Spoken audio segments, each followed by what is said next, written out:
Blessed evening everyone. I'm Sister Annalisa and ang aking anak ko na si Yuna and si Yana po. Juliana Arden and si Yuna Hosea po.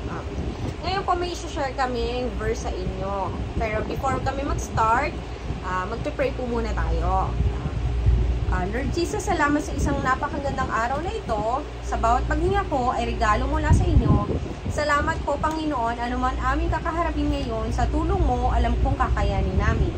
Malalagpasan namin, nagpapasalamat kami sa iyo para sa lakas ng pagpapanatili sa amin, naway mapuno ang araw na ito ng napakaraming pagpapala, himala at sagot sa mga panalangin. In Jesus' name, Amen. Ngayon po, ang isi-share ko is about Genesis 2 verse 9. And out of the ground, the Lord God made to spring every tree that is pleasant to the sight and good for food. The tree of life was in the midst of the garden, and the tree of the knowledge of the good and evil. Sa Tagalog po, Genesis 2 verse 9, pinatubo niya roon ang lahat ng uri ng punong kahoy na magandang pagmasdan at masarap ang bunga. Sa gitna ng halaman, naroon ang punong kahoy na nagbibigay buhay. At gayon din ang punong kahoy na nagbibigay kaalaman tungkol sa mabuti at masama. Dito po, i-share ko po ito sa inyo. Dito po, di ba anak, yung pag sinabi ni mami na no, di ba, bawal kumain ng candies, bawal matamis, kasi nga di ba magkaka-sore throat kayo, o bawal soda, di ba? Dito, inaano ni Jesus, dito sa Genesis 2, verse 9, sinasabi niya dito na yung sa garden,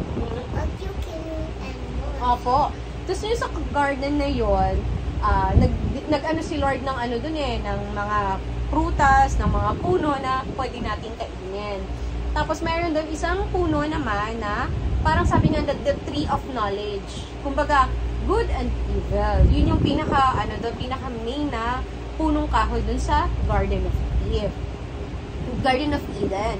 So, ang sinabi ni Jesus na, sinabi niya na wag yung, pwede nyo kainin lahat ng pagkain, prutas doon sa loob ng garden. Pero, bawal ito, dito sa punong ito. O, diba? Dapat pag sinabi ni Papa Jesus, susunod tayo, diba? Diba?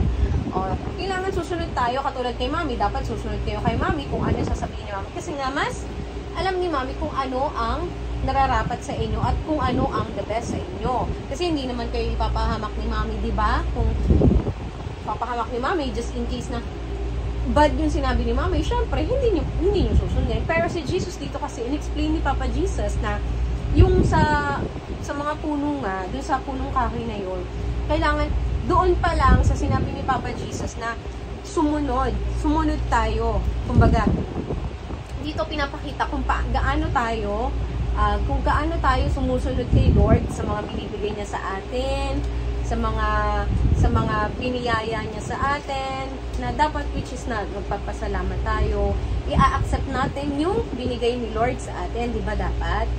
Tsaka pag sinabi ni Lord na bawal, di ba?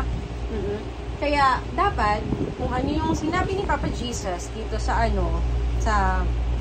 Bible, susundin natin na kasi si Lord ang ano natin siya ang ang greatest natin healer natin, siya din ang savior natin. Kailangan yung mga ni Lord na sinasabi ni Lord na mga bawal, tsaka dapat isa sa buhay natin si Papa Jesus. Dapat tayo sa kanya, dapat susunod tayo sa kanya, di ba? Susunod tayo kung ano man ang sasabihin niya kasi si Lord hindi tayo ipapahamak niya kung siya ang susundin natin, nasa maayos ang ating buhay. So kumbaga, nasa tamang landas tayo kapag si Lord ang sinunod natin dapat, di ba? Tama. So, yun lang po yung i-share ko about sa Genesis 2 verse 9. Kasi about sa pagsunod kay Papa Jesus doon sa sinabi niya doon na doon sa garden na yon, sa Garden of Eden, na binigay niya yung mga puno. Kasi binigay na sa atin lahat ni Lord binigyan tayo ng tubig, binigyan tayo ng makakain, binigyan tayo lahat na kinreate ni Papa Jesus. Ang sa atin na lang is sumunod tayo kay Papa Jesus. Parang sa parents, di ba? Kami as a parents, binibigay ni Daddy tsaka ni Mami kung ano yung best sa inyo. Kaya dapat susunod kayo sa akin, kay Daddy. Dapat susunod kayo, di ba? Kasi the best yung binibigay ni Mami sa inyo, like yung binigay ni Papa Jesus. The best para sa atin. Kaya dapat natin siyang sundin. Okay? So, yun lang po. And before po namin end yung video namin, kami muna po ay magpe-pray.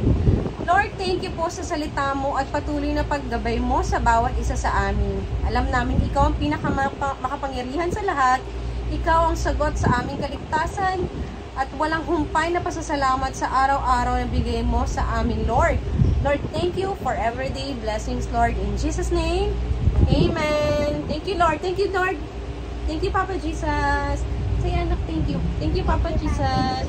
Amen po.